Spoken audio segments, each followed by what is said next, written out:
भगवान गणेश कौन हैं? हाँ, भगवान गणेश भगवान शिव और उनकी पत्नी देवी पार्वती के पुत्र हैं। भगवान गणेश के कई नाम हैं, जैसे गणपति, विनायक, गणेश, एकदंत आदि। गणेश के नाम का शाब्दिक अर्थ है गणों के भगवान। गणेश को उनके मानव सिर के नुकसान के मुआवजे के रूप में शिव के बौने उपद्रवी रेटेन्यू गुणों के नेतृत्व में शिव द्वारा सौंपा गया था। जैसा कि हम सब जानते हैं, गणेश प्यारे, बुद्धिमान और अत्यधिक शक्तिशाली थे। फिर भी उनके लिए अपने लिए दुल्हन खोजने में कठिन समय था, क्योंकि उनके हाथी के सिर और पोर्ट वैली के कारण कोई भी लड़की उनसे शादी करने के लिए तैयार नहीं थी। इससे उन्हें जरा भी गुस्सा नहीं आया और अपनी हताशा को दूर करने के लिए उन्होंने अन्य देवताओं के विवाह में समस्या पैदा करना शुरू कर दिया। चूँकि वह इतना शक्तिशाली था, अन्य देवता उसके हिंसक व्यवहार से डर गए। गणेश को भी उनके पिता शिव की तरह उनके पेट के चारों ओर एक सांप के रूप में देखा जाता है। यह शायद इस तथ्य का प्रतिनिधित्व कर सकता है कि पूरा ब्रह्मांड उसके पेट के आसपास और वह दुनिया को नियंत्रित करता है। शिव महापुराण के अनुसार भगवान गणेश के शरीर का रंग हरा और लाल है। भले ही उन्हें उनके सभी चित्रों में एक निष्पक्ष हाथी के चेहरे वाले देवता के रूप में दर्शाया गया है। गणेश हिंदू धर्म के सबसे लोकप्रिय देवता हैं। ऐसा कहा जाता है कि जब उन्हें अपना हाथी का सिर मिला तो सभी देवताओं ने कहा कि अब से कोई भी हिंदू पूजा बिना गणेश की प्रार्थना के शुरू नहीं की जा सकती। गणेश की विशिष्ट पाली बेली पोर्ट वैली आमतौर पर एक कोबरा के साथ बंधी होती है। कोबरा एक जानवर है जो आमतौर पर अपने पिता हिंदू भगवान शिव से जुड़ा होता है। यह याद दिलाता है कि गणेश उनके पुत्र हैं। गणेश को अक्षरों और विद्या के संरक्षण के रूप में जाना जाता है। वह महान मुंशी हैं जिन्होंने अपने आमतौर पर टूटे हुए दांत का उपयोग करते हुए महाभारत महाकाव्य के कुछ हिस्सों को लिखा था। भगवान गणेश का वाहन चूहा है, चूँकि चूहों को ज़्यादातर चीज़ों के माध्यम से अपना रास्ता को तनने में सक्षम माना जाता है। चूहा गणेश की हर बाधा को नष्ट करने की क्षमता का प्रतीक है। एक बार भगवान गणेश ने तुलसी से विवाह करने से इनकार कर दिया, जिसके बदले में तुलसी ने उन्हें यह कहते हुए श्राप दिया कि दोनों की कभी एक साथ पूजा नहीं की जाएगी। इसलिए गणेश की कोई भी पूजा तुलसी के पौधे के बिना की जाती है और इसके विपरीत। भगवान गणेश के विवाह की कहानी बहुत ही रोचक है।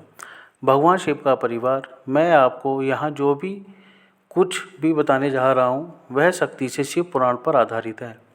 किसने पहले शादी की, गणेश या कार्तिकेय, और क्यों? एक बार शिव और पार्वती, गणेश और कार्तिकेय, जिन्हें स्कंद भी कहा जाता है, के विवाह के बारे में चर्चा कर रहे थे। दोनों के माता पिता का मत था कि उनके पुत्र विवाह योग्य आयु के हो गए हैं और उन्हें अब उनका विवाह कर देना चाहिए। माता पिता की राय जानकर बेटे भी शादी के लिए तैयार हो गए। वे दोनों एक दूसरे के साथ इस बात पर बहस करते हैं कि किसे पहले शादी करनी चाहिए। गणेश और कार्तिकेय के बीच दौड़।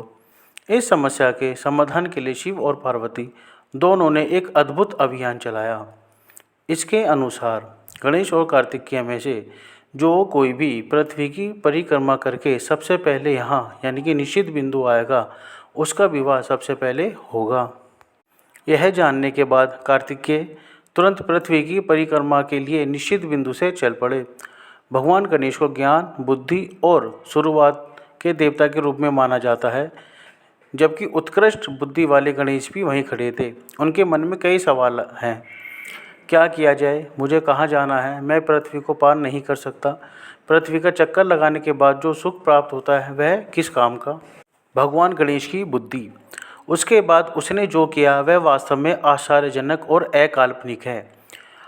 अनुष्ठानिक अभिषेक स्नान करने के बाद उन्होंने अपने माता पिता से एक साथ एक स्थान पर बैठने का अनुरोध किया और गणेश ने उनकी 7 बार परिक्रमा की और 7 बार प्रणाम किया। उसके बाद उन्होंने कहा कि अब उन्होंने चुनौती पूरी कर ली है और उन्हें पहले उनकी शादी कर देनी चाहिए। शिव और पार्वती हैरान हो गए और कहा कि काम पृथ्वी की परिक्रमा करना है, उनका नहीं।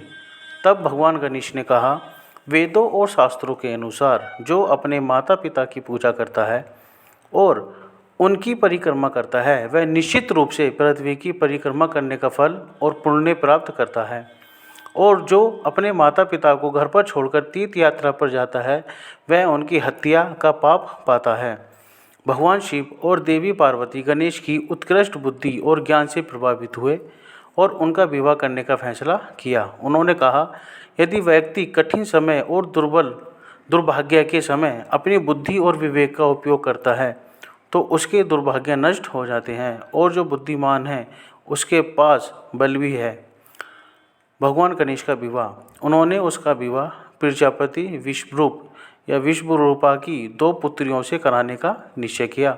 उनकी 2 बेटियां थीं जिनका नाम सिद्धि अर्थात आध्यात्मिक शक्ति और बुद्धि मतलब बुद्धि था। इस विवाह में देवी देवताओं और संतों सहित सभी लोग शामिल हुए। विश्वकर्मा या विश्वकर्मन ने विवाह की सारी व्यवस्था की। भगवान गणेश के बच्चे, कुछ समय बाद भगवान गणेश के 2 पुत्र हुए। उनके प्रत्येक पत्नी से एक पुत्र क्षेम मतलब समृद्धि का जन्म सिद्धि से हुआ था, और पुत्र लाभ मतलब अधिग्रहण लाभ का जन्म बुद्धि से हुआ था। कहानी के उत्तर भारतीय संस्करण में पुत्रों को अक्सर शुभ अर्थात शुभता और लाभ कहा जाता है। कार्तिकेय की वापसी। इस बीच कार्तिकेय पृथ्वी की परिक्रमा करके लौट आए। उन्हें नारद ने बताया कि जब वे पृथ्वी की परिक्रमा कर रहे थे तब गणेश का विवाह हो गया। उनकी 2 पत्नियों के साथ उनके 2 बच्चे हैं। क्रौंच या क्रौंच पर्वत कैलाश के उस भाग का प्रतिनिधित्व करता है जिस पर मानसरोवर स्थित है। कार्तिकेय निराश हो गए और उन्हें अपने माता पिता द्वारा ठगा हुआ महसूस हुआ। अपने माता पिता को प्रणाम करके और बिना कुछ कहे वह क्रौंच पर्वत पर चला गया। हालांकि उसके माता पिता ने उसे मना किया था। उस दिन से कार्तिकेय कुंवारे रहते हैं। शिव पुराण के अनुसार पार्वती अत्यंत दुखी थी। वह कार्तिकेय से मिलने के लिए शिव के साथ क्रौंच पर्वत पर गई। जब कार्तिकेय ने उन्हें आते देखा तो वे कहीं और चले गए। शिव और पार्वती ने उनका पीछा किया और अंत में उनसे मिले। इन दोनों स्थलों का धार्मिक महत्व है।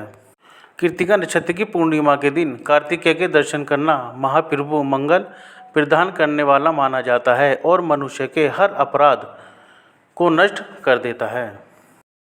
भगवान गणेश से जुड़े रोचक तथ्य क्या हैं? भगवान गणेश भगवान शिव और देवी पार्वती के पुत्र हैं। उनका जन्म देवी पार्वती की ऊर्जा से हुआ था। भगवान गणेश अपने भक्तों के मार्ग में आने वाली बाधाओं को दूर करते हैं और अपने भक्तों पर कृपा भी करते हैं। भगवान गणेश ने अपने बचपन के दौरान कई बार भगवान शिव और देवताओं के गणों को हराया है। भगवान गणेश प्रथम पूज्य पहली पूजा है। किसी भी उद्यम या बलिदान को शुरू करने से पहले हमेशा उनकी पूजा की जाती है।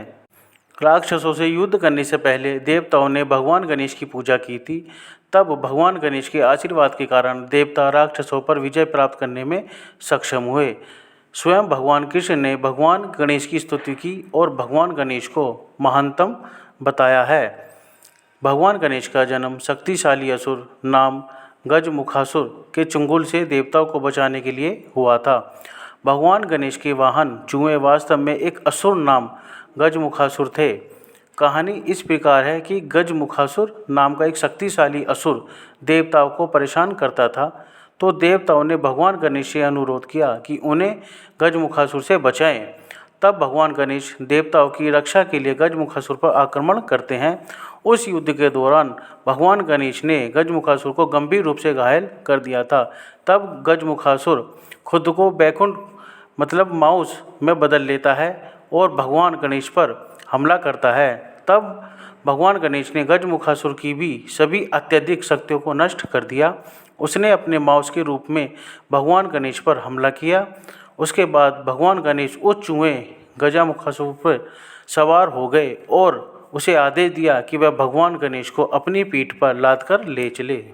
भगवान विष्णु ने भगवान गणेश की स्तुति की और उल्लेख किया है कि उन्हें कई देवताओं गंधर्वों यक्षसों राक्षसों दैत्यों और दानवों को देखा है, लेकिन उनमें से कोई भी भगवान गणेश के समान तेज रूप विशेषता वीरता और अन्य गुणों में नहीं है। भगवान गणेश को अत्यंत सुंदर चमकीले मालाओं को धारण करने वाले, विभिन्न प्रकार के रत्नों को धारण करने वाले, अनगिनत अच्छे गुणों वाले और नोज, रस्सी और अंकुश रखने वालों के रूप में वर्णित किया गया है। भगवान गणेश के पास देवी पार्वती की छड़ी और भगवान कार्तिकेय का हथौड़ा है। पद्म पुराण में भगवान गणेश को भगवान के रूप में वर्णित किया गया है, जो लोगों को पुत्रों का आशीर्वाद देते हैं। भगवान गणेश की 2 पत्नियां हैं, जिनका नाम देवी सिद्धि और देवी बुद्धि है। उनकी पत्नी देवी सिद्धि से भगवान गणेश का एक पुत्र है, जिसका नाम क्षेम है, जबकि उनकी पत्नी देवी बुद्धि से भगवान गणेश का एक पुत्र है, जिसका नाम लाभ है। भगवान गणेश शारीरिक रूप से बहुत शक्तिशाली थे। भगवान गणेश ने अपने दांतों की नोक से अष्टदिग्गज के नाम से जाने वाले 8 खगोलीय हाथियों को उठा लिया है। स्कंद पुराण के अनुसार भगवान गणेश ने युद्ध में शक्तिशाली दैत्य जालंधर को हराया था। भगवान गणेश को विद्या का ज्ञान है, जिसे मृत संजीवनी के नाम से जाना जाता है। इस विद्या से मृत व्यक्ति को जीवित किया जा सकता है। भगवान गणेश शिव गणों और प्रथमों भगवान शिव के परिचारक के नेता हैं। यक्ष, किन्नर, गंधर्व, सिद्ध, चरण, गोहाक और विद्याधर जैसे दिव्य प्राणियों ने भगवान गणेश की स्तुति की है। भगवान गणेश ने महाभारत लिखी है। पूर्व में भगवान गणेश के पिता भगवान शिव ने त्रिपुरासुर नाम के राक्षस का वध किया था। त्रिपुरासुर का दानव पुत्र अपने पिता की मृत्यु का बदला लेना चाहता है, इसलिए उसने भगवान शिव के पुत्र भगवान गणेश पर हमला किया, लेकिन भगवान गणेश ने उस राक्षस को हरा दिया। भगवान गणेश से पराजित होने के बाद त्रिपुरासुर के पुत्र के कुछ अन्य देवताओं के साथ युद्ध किया और उन्हें युद्ध में हरा दिया। तब त्रिपुरासुर के पुत्र के भय से देवताओं ने भगवान गणेश की शरण ली। तब भगवान गणेश ने स्वयं त्रिपुरासुर के पुत्र के साथ युद्ध किया और उसे मार डाला और इस प्रकार देवताओं की रक्षा की।